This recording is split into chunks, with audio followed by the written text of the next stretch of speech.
আসসালামু আলাইকুম। আজকে সকাল সকাল চলে আসলাম কামারে। প্রতিদিনই আসি, আজকে আপনাদের সাথে শেয়ার করার জন্য আসলাম। আজকে কামারে এসে দেখি আমার একটা দুর্ঘটনা হয়ে গেছে। এই যে খাবার দিতেছিলাম, এটুকু খাবার দেওয়া হয়েছে, তখন খাবার দেওয়ার মাঝে একটা ঘটনা ঘটে গেছে। আমি দেখাই কি হয়েছে। এখানে আমার একটা মুরগি এখানে মারা গেছে।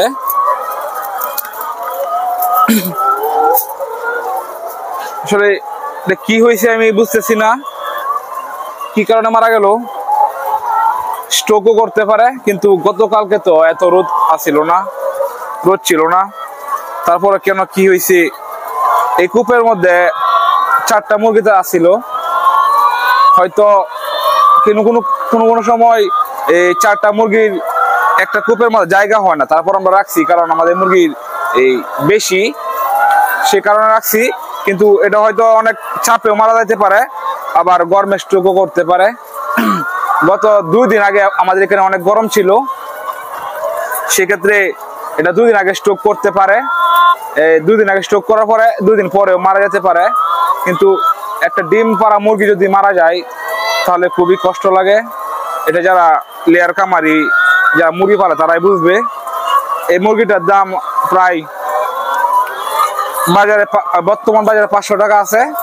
আবার আরো ডিম পাললে প্রায় 6-7 মাস। তাহলে একটা মুরগি মারা গেলে অবশ্যই খারাপ লাগতে পারে। তো তারপরে আমি এটাকে নিয়ে ডাক্তারের কাছে যাব। আমাদের যে জেলা হাসপাতালে, যে ভেটেরিনারি হাসপাতাল আছে, এই যে ওটা দেখবো এটা কি হয়েছে, কেন মারা গেছে। তো এটা আমি রাখি এখন। আর আজকে সকাল সকাল আপনাদেরকে আমি কিভাবে খাবার দিই, পানি দিই, এগুলো আমি একটু দেখানোর চেষ্টা করবো। তাহলে এটা আমার প্রতিদিনের কাজেই, শুধু আজকে না। আজকে ঘুমতে উঠতে একটু দেরি হয়ে গেছে,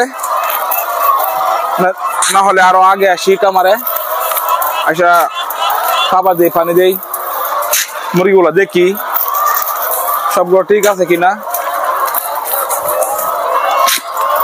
এভাবে খাবার দিব, যেভাবে দেখছেন সব দিক দিয়ে খাবার দিব। আর আজকে আমাদের এই যে খাবার গুলা শেষ হয়ে গেছে, লেয়ার খাবার আমরা মুরগিকে খাওয়াই। তো আজকে আমরা এই খাবার গুলো আনবো। আমরা 10 দিনের খাবার একসাথে আনি। তো 10 দিনের খাবার কত টাকা লাগে সেটা আমি আপনাদেরকে দেখাবো একটা ভিডিওতে। যে আমার মুরগি মারা গেছে সেটাই দেখানোর চেষ্টা করছিলাম। আর এভাবে যাদের খামার আছে সবাই খামারে ঢুকে প্রথম এই মুরগিগুলো চেক দিবেন, যে মুরগিগুলা কি সুস্থ আছে ঠিক আছে কিনা, তারপর খাবার দিবেন। আমি প্রতিদিন এসে আগে মুরগিগুলো দেখি। তারপর আমি বিকালে মুরগিটা নিয়ে রওনা দিয়ে দিলাম হাসপাতালের দিকে। হাসপাতাল যাইয়া দেখি আমার একটু যাইতে দেরি হয়েছে, যার কারণে গেছি ডাক্তার পাইছি না। তারপর ডাক্তারের যে চেম্বার আছে বিকালবেলা বসে, ওই চেম্বারে যাইয়া 200 টাকা ভিজিট দিয়ে মুরগিটা কাটাইছি। কাটানোর পর যে রোগটা মানে কি কারণে মারা গেছে সেটা আর কি আমাকে বললো। তারপর জানতে পারলাম এই সমস্যা। তো আজকে সকালে যে আমাদের মুরগিটা মারা গেছিল, আমি প্রথমে ভাবছিলাম যে হয়তো স্ট্রোক করছে। তো 2 দিন আগে এই 2 দিন আগে গরম গেছিল, খুবই বেশি গরম আসছিল। তো ভাবছিলাম যে স্ট্রোক করতে পারে, কিন্তু এটা স্ট্রোক করে নাই। মুরগিটা হয়েছে যে আমাদের মুরগিটা হয়েছে, আমি এই ডাক্তারের কাছে নিয়ে যাওয়ার পরে এটা কাটার পরে ডাক্তারে বললো যে যেহেতু আমাদের এখানে একটা কূপের মধ্যে 3টা করে থাকে, আর অনেক কূপ আছে 4টা করেও আছে। তো যে মুরগিটা মারা গেছে এই কূপের মধ্যে 4টা মুরগি আছিল। তারপর মনে করেন যে এটা মনে হয় ডিম পাড়তে বসছিল, তখন 3টা উপরে উঠে এই পাড়াপাড়ির কারণে লাফালাফি করছে উপরে উঠা। তখন কি করছে, এটা ভিতরে যে ডিমটা কি করছে, ভেঙে গেছে। যে ডিমটা প্রতিদিন পারে এই ডিমটা এটা ভেঙে গেছে ভিতরে ভেঙে যাওয়ার পরে মনে করেন যে একটা ডিম ভেঙে গেছে ভিতরে, এই চাপের কারণে ভেঙে গেছে। শুধু মুরগির ভিতরে অটোমেটিকলি ভেঙে গেছে এমন না, চাপের কারণে ভেঙে গেছে, যার কারণে ভিতরে অনেক মনে করেন ব্যথা, যার কারণে মুরগিটা মারা গেছে।